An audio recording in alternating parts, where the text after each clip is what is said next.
Want to create professional corporate videos with AI avatars? In this tutorial, I'll show you how to customize an avatar using Synthesia's AI Avatar Builder. First, go to the Avatar section and select Customize button in the Avatar Builder tab. In the Avatar section, and pick the one you want to customize. Now, let's change the avatar's outfit. You can choose from preset colors, use the color picker, or enter a hex code to match your brand. Click Apply, and the change appears instantly. If you're on a corporate plan, you can add a logo. Click Add Logo, then upload an image, select one from your library, or use Brand Fetch to find it. Resize and position it where you want. Almost done. Give your customized look a name, then click Generate, and that's it. Your branded AI avatar is ready for use.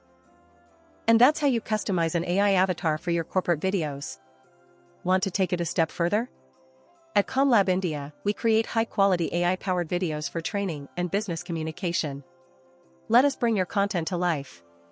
Visit comlabindia.com to get started. See you soon.